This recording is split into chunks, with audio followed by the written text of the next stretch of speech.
tu peux descendre. Oh non, t'as pas fait ça. Oh mec, je vais être malade, t'as pas vraiment fait ça. Oh putain.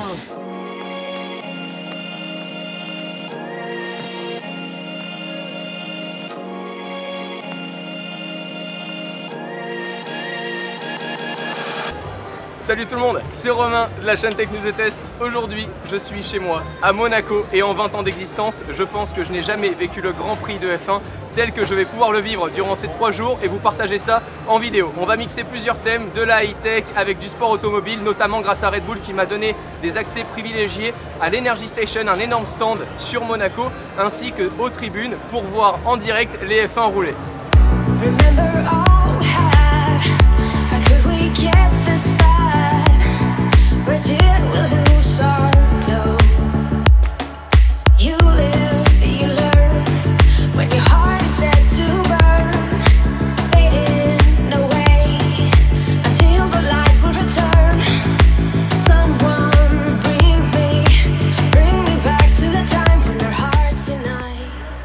Là, je marche actuellement sur le circuit du Grand Prix de Monaco. L'accès aux voitures en ville n'est pas encore ouvert. Pour la petite anecdote, il y a de ça quelques années, tu pouvais attendre avec ta belle bagnole juste avant la première porte qui s'ouvrait, qui était juste avant la ligne droite du Grand Prix de Monaco. Ce qui donnait forcément suite à une petite course en ville improvisée, puisque toutes les bagnoles étaient cul à cul, et dès que la porte s'ouvrait, tout le monde en profitait pour faire des tours à balle dans le circuit avant que la ville reprenne tout simplement son cours. Là, je suis à pied et c'est déjà bien kiffant de pouvoir être très bientôt là au tunnel, forcément celui où on passe à près de 300 km/h en F1.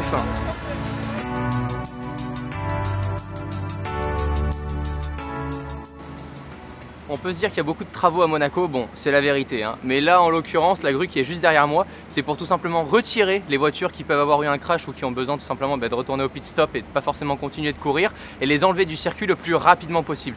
Il faut savoir aussi, et je suis pas un fin connaisseur en bagnole, hein, je suis juste un petit passionné et je kiffe bien en tout cas ce sport mécanique là, que le circuit de Monaco fait partie des circuits les plus dangereux dans le monde entier concernant la course automobile. Là je viens de marcher avec une moyenne de 5 km/h. Il faut savoir qu'ici, il y a des voitures qui peuvent monter jusqu'à 300 km/h juste à la sortie du tunnel. Elles ne les touchent pas forcément à chaque fois les 300 km/h, c'est juste énorme, mais avec aussi peu de distance, je trouve ça juste incroyable que humainement parlant, on puisse tenir dans un véhicule à cette vitesse-là sur une aussi courte distance pour ressortir juste ici et avoir juste quelques mètres avant de pouvoir passer les 2 petits virages qui s'enchaînent pour atterrir sur le port de Monaco.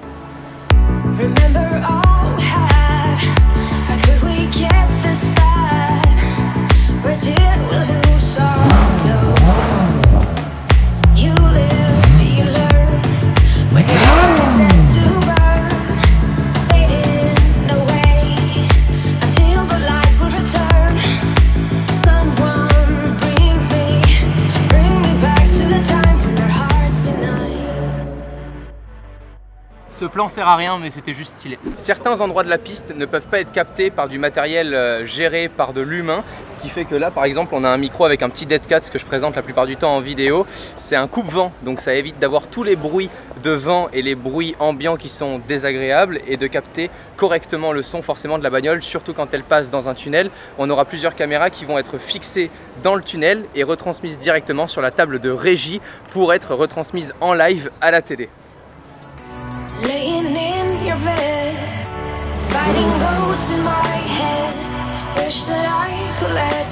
Est-ce qu'il y a besoin d'être chargé aujourd'hui en matériel photo et vidéo pour pouvoir faire du bon contenu? Je voulais en discuter dans cette vidéo avec vous puisque je ne suis absolument pas muni du même matériel que d'habitude. La vidéo actuellement est tournée avec le Canon EOS M50, un tout petit objectif grand angle. Le petit micro Rode par-dessus fait très bien l'affaire avec le petit trépied modulable de chez Joby. Le tout est très léger à prendre en main et surtout à utiliser. C'est le point fort qui fait que dans cette vidéo-là, j'ai beaucoup de plans différents et de plans variés. Je vous donne un exemple, quand on part par exemple au CES avec Florian ou qu'on va faire des vidéos production un peu plus lourdes que ça, il suffit que je prenne le gros Canon 1DX Mark II avec du matériel professionnel, des gros objectifs et autres. Génial, on a la plus grosse, on le montre en Insta Story, ça fait plaisir à tout le monde. Mais au niveau du contenu, on est juste essoufflé au bout de même pas 2 heures d'utiliser un matériel aussi lourd à transporter et à prendre en main. Pour l'exemple, je suis accompagné là durant ces quelques jours d'Augustin, un de mes bons potes qui bosse aussi avec moi sur la chaîne, et il n'y connaît rien en photo et en vidéo. Et avec un M50 comme ça, je lui mets en main et ça lui vient instinctivement que de l'allumer, de prendre des plans et autres, et ce qui fait qu'on a encore plus de créativité. Je pense que le fait d'être léger et pas surchargé pousse la créativité.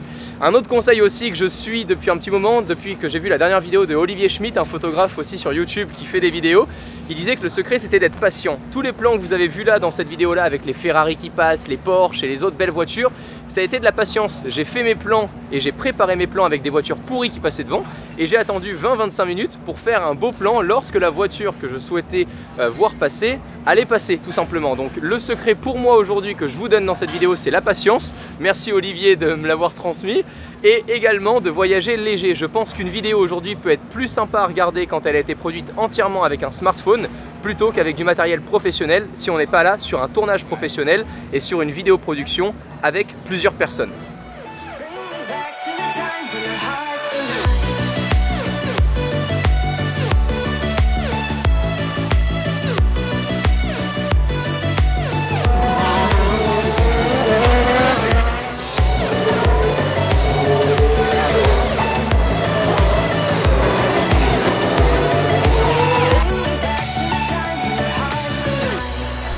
Qualification terminée, Daniel Ricciardo de Red Bull qualifié haut la main. Et la petite anecdote, Charles Leclerc qui était dans mon lycée à Monaco, j'étais pas dans sa classe, je le suivais de temps en temps et je voyais qu'il était assez absent pour des compétitions de karting. Et là je le retrouve qualifié également pour le Grand Prix de Monaco.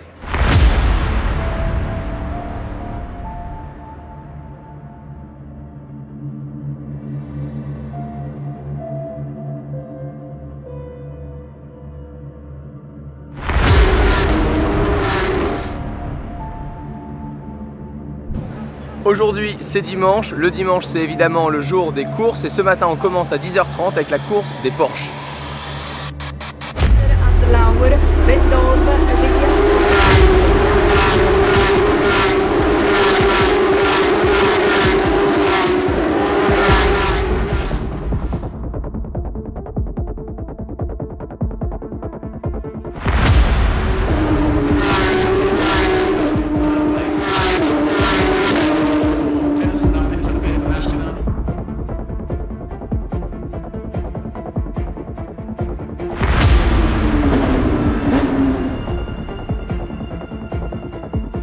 Pour réaliser des plans nets sur les voitures lorsqu'elles passaient, j'ai dû prendre un élément en compte et cet élément est super important, c'est la vitesse d'obturation, dit le shutter speed. C'est le temps que notre capteur va avoir pour capter la scène et la luminosité qui rentrent du coup dans notre chambre réflexe. Bon là c'est un hybride. En gros, la vitesse d'obturation, plus elle est élevée, moins on a de flou de bouger. Plus la vitesse d'obturation est basse, plus on a ce flou de bouger, mais plus il y a de lumière qui rentre dans notre capteur. Cet élément est assez simple à mettre en place lorsqu'on est à l'extérieur puisqu'on a énormément de luminosité. Lorsqu'on est en studio, c'est un peu plus compliqué. Là, j'ai dû faire bien attention à ce que ma vitesse d'obturation soit très élevée, sachant en plus de ça que j'enregistre à 60 images par seconde pour avoir une netteté impeccable.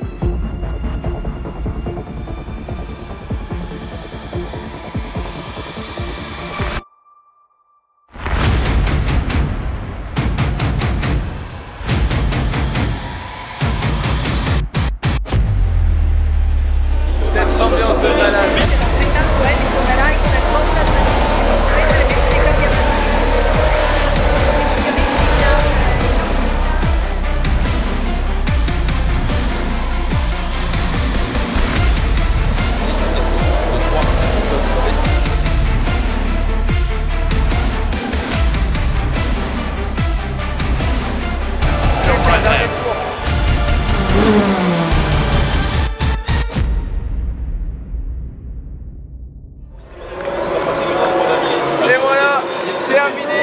Daniel Ricciardo de la team Red Bull termine premier.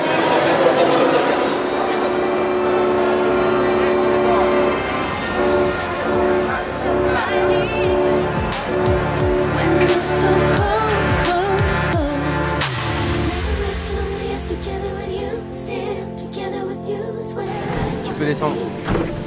Oh non, t'as pas fait ça. Oh mec, je fais ça là, t'as pas vraiment fait ça. Notre taxi, c'est l'hélico aujourd'hui.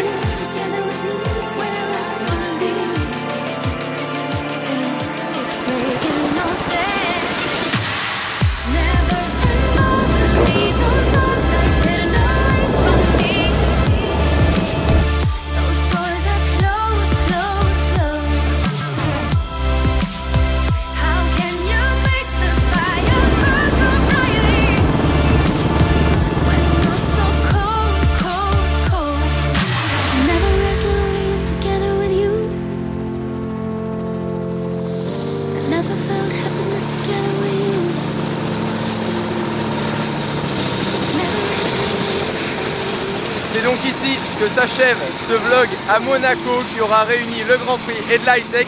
J'espère que ça vous aura plu. On se dit à très vite dans une prochaine vidéo. D'ici là, prenez soin de vous et à bientôt. Ciao tout le monde. Abonne-toi et mets la cloche.